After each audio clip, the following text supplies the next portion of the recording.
أعوذ بالله من الشيطان الرجيم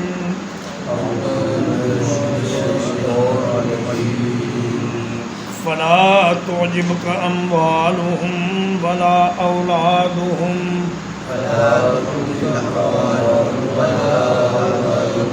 پس نہ تعجب میں ڈالے تجھے ان کے مال اور ان کی اولاد،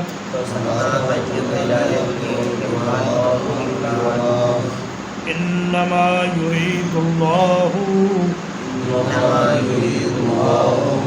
اللہ تو صرف یہ چاہتا ہے لِيُعَذِّبَهُمْ بِهَا فِي الْحَيَاةِ الدُّنْيَا، تاکہ عذاب دیں ان کو اس کے ساتھ دنیا کی زندگی میں، وَتَزْهَقَ أَنفُسُهُمْ وَهُمْ كَافِرُونَ، اور نکلے ان کی جانیں اس حال میں جبکہ وہ کفر کرنے والے ہوں۔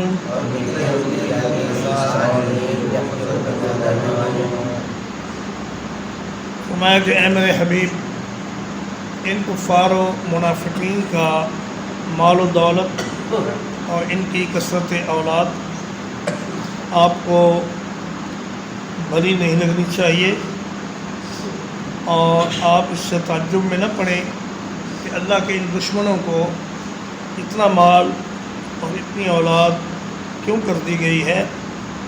فرمایا یہ مال اور یہ اولاد ان کے لیے دنیا میں بھی عذاب ہے اور آخرت میں بھی ان کے لیے عذاب کا ذریعہ ہے۔ مال و دولت انسان کے لیے دنیا میں عذاب کس طرح ہوتا ہے؟ انسان دن رات مال جمع کرنے کی فکر میں تگ و دو کرتا ہے، نہ دن دیکھتا ہے نہ رات دیکھتا ہے، نہ اسے اپنے بچوں میں بیٹھنے کا ٹائم ملتا ہے، اور ایک ہی اس پر دھن سوار ہوتی ہے کہ خاک بن جا، خوک بن جا، یا سگے مردار بن، جو تیری مرضی ہے بن جا، پر ذرا زردار بن، حلال سے آئے حرام سے آئے، کسی بھی طریقے سے دوسروں کا حق دبا کر آئے، تیرے پاس کچھ مال جمع ہونا چاہیے۔ تو جب انسان کا یہ نظریہ بن جائے تو پھر یہ مال اور اولاد انسان کے لیے عذاب بن جاتا ہے۔ اولاد کی خوشیاں، ان کے مستقبل، ان کی تعلیم اور ان کے اخراجات، یہ انسان کے لیے ایک مستقل درد سر ہیں، اور مومن کا یہ حال نہیں ہوتا۔ وہ مال سے اور اولاد سے محبت تو کرتا ہے، لیکن اتنی کرتا ہے کہ جہاں اللہ کے احکام پر کوئی زد نہ پہنچے اس حد تک محبت کرتا ہے۔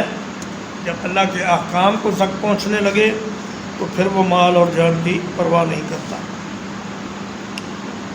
وَيَحْلِفُونَ بِاللَّهِ إِنَّهُمْ لَمِنْكُمْ، اور قسمیں کھاتے ہیں اللہ کی کہ وہ یقیناً تمہیں میں سے ہیں۔ وَمَا هُمْ مِنْكُمْ، حالانکہ وہ تم میں سے نہیں ہیں۔ وَلَٰكِنَّهُمْ قَوْمٌ يَفْرَقُونَ، لیکن وہ تو ایسے لوگ ہیں جو ڈرتے رہتے ہیں۔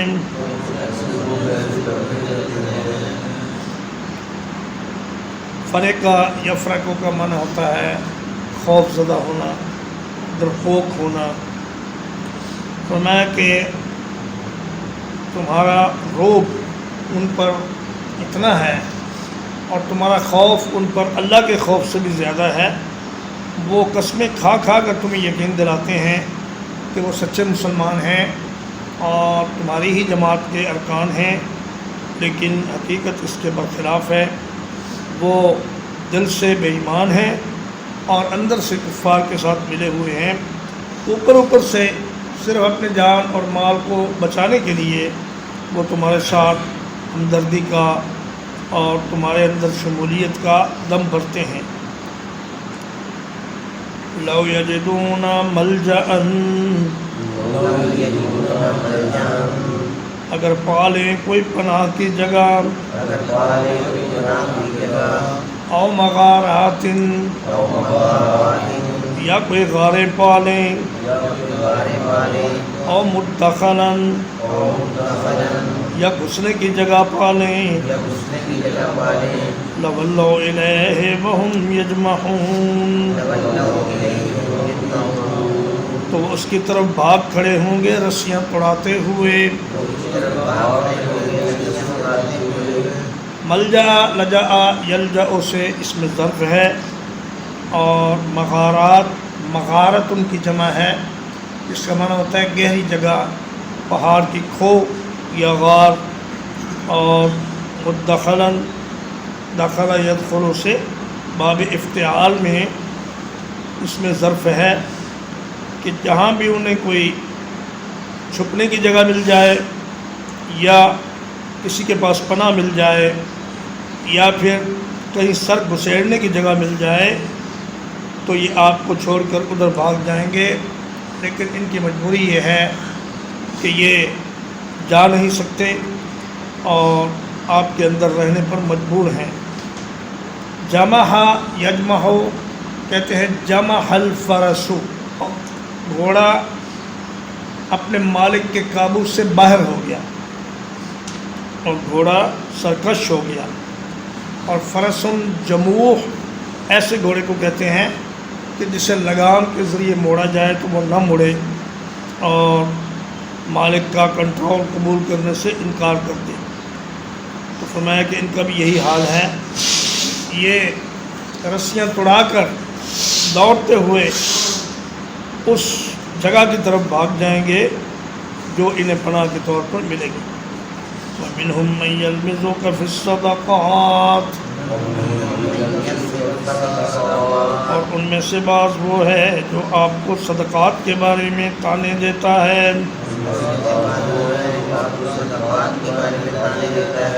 فَإِنْ أُوتُوا مِنْهَا رَضُوا، بس اگر انہیں کچھ دے دیا جائے اس میں سے تو خوش ہو جاتے ہیں۔ وَإِن لَّمْ يُعْطَوْا مِنْهَا، اور اگر انہیں نہ دیا جائے اس میں سے، اِذَا هُمْ يَسْخَطُونَ، تو فوراً ہی وہ ناراض ہو جاتے ہیں۔ فرمایا کہ صدقات سے مراد فرضی زکوٰۃ بھی ہے اور نفلی صدقات بھی، اور اس سے مراد اموال غنیمت بھی ہیں کہ آپ کو یہ طعنہ دیتے ہیں کہ دیکھیے آپ اقربا پروری کر رہے ہیں، آپ رشتہ داروں کو زیادہ دے رہے ہیں، آپ بکریوں کے چرواہوں کو زیادہ دے رہے ہیں، اور ہم جیسے معزز لوگوں کو پیچھے چھوڑ دیتے ہیں۔ ایک آدمی تھا، یہ نبی کریم صلی اللہ علیہ وسلم کے پاس آیا اور کہنے لگا کہ اعدل یا محمد، اے محمد صلی اللہ علیہ وسلم عدل کریں۔ جب آپ غزوہ حنین کے غنائم تقسیم کر رہے تھے تو کہنے لگا کہ آپ عدل سے کام نہیں لے رہے، عدل کریں۔ تو نبی کریم صلی اللہ علیہ وسلم نے فرمایا ویلک فمن یعدل اذا لم اعدل، فرمایا کہ پھر کون عدل کرنے والا ہے اگر میں عدل نہیں کرتا، اور فرمایا کہ لقد خبت وخسرت ان لم اعدل، فرمایا کہ اگر میں عدل نہ کروں تو تم ناکام ہو جاؤ اور نقصان اٹھاؤ۔ اور مسند احمد میں ہے کہ نبی کریم صلی اللہ علیہ وسلم نے فرمایا لا تجدون بعدی اعدل علیکم منی، فرمایا میرے بعد مجھ سے زیادہ عادل حکمران یا عادل امیر تمہیں کبھی نہیں ملے گا، اور میں سب سے زیادہ اللہ کی مخلوق میں عدل کرنے والا ہوں۔ اور نبی کریم صلی اللہ علیہ وسلم مصلحت کے تحت بعض اوقات بعض لوگوں کو زیادہ دے دیتے تھے اور بعض کو کم۔ ایک ان میں سے ابو الجواز تھا منافق. یہ تفسیر بیضاوی میں ہے کہ اس نے نبی کریم صلی اللہ علیہ وسلم کی تقسیم کے بارے میں کہا کہ انظروا الی صاحبکم انما یقسم صدقاتکم فی رعاۃ الغنم. کہا کہ اپنے ساتھی کو دیکھو، یہ تمہارے صدقات اور تمہاری زکوٰۃ اور تمہاری غنیمتیں بکریوں کے چرواہوں میں تقسیم کر دیتے ہیں، حالانکہ بکریوں کے چرواہے ہی زیادہ حقدار ہوتے ہیں، تو اس میں عدل نہ کرنے والی کون سی بات تھی؟ نبی کریم صلی اللہ علیہ وسلم نے فرمایا کہ میں سب سے زیادہ عدل کرنے والا ہوں. تو ان کا معیار تو صرف یہ ہے کہ اگر ہمیں مل گیا تو سب ٹھیک ہے، اگر ہمیں نہیں ملا تو پھر سب کچھ غلط ہے. وَلَوْ أَنَّهُمْ رَضُوا، کاش کہ وہ راضی ہو جاتے مَا آتَاهُمُ اللَّهُ وَرَسُولُهُ، اس چیز سے جو کو دی اللہ نے اور اس کے رسول نے. وَقَالُوا حَسْبُنَا اللَّهُ، اور کہتے کافی ہے ہم کو اللہ. سَيُؤْتِينَ اللَّهُ مِنْ فَضْلِهِ وَرَسُولُهُ،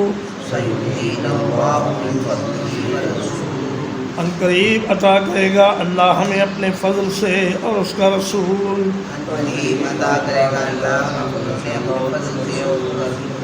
اِنَّا إِلَى اللَّهِ رَاغِبُونَ، یقیناً ہم اللہ کی طرف رغبت رکھنے والے ہیں.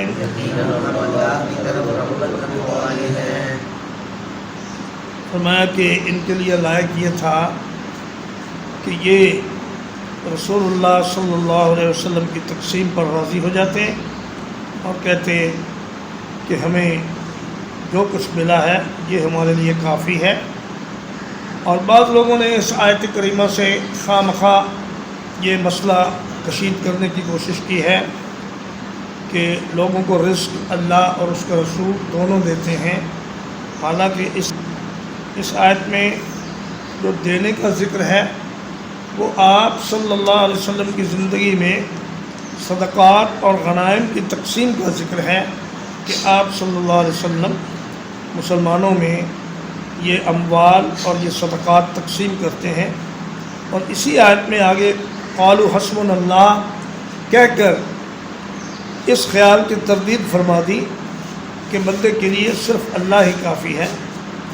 اور نبی کریم صلی اللہ علیہ وسلم نے فرمایا کہ انما انا قاسم واللہ یعطی.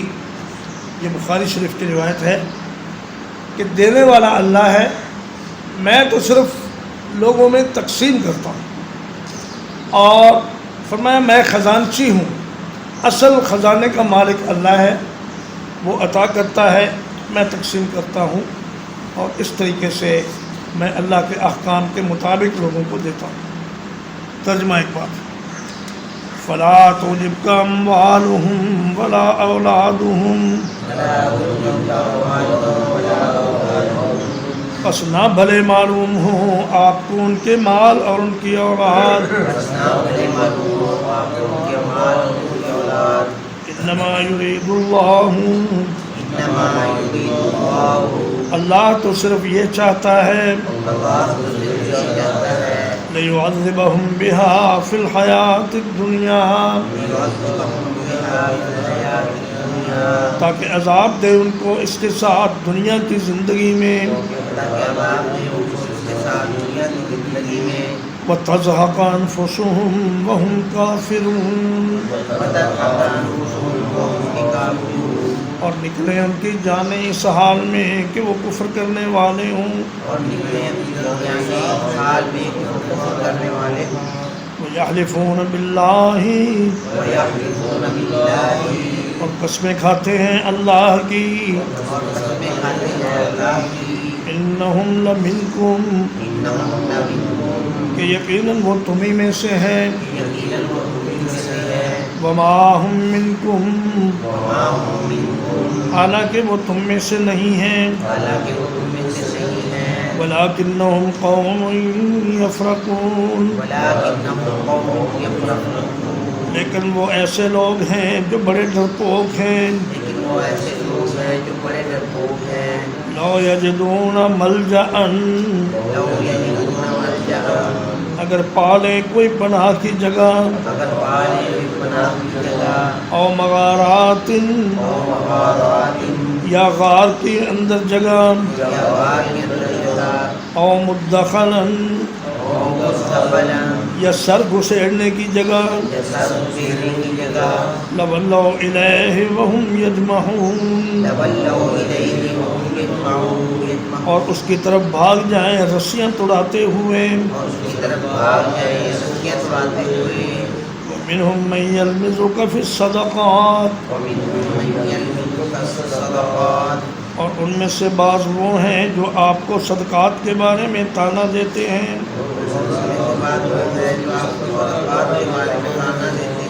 فَإِنْ أُوتُوا مِنْهَا رَضُوا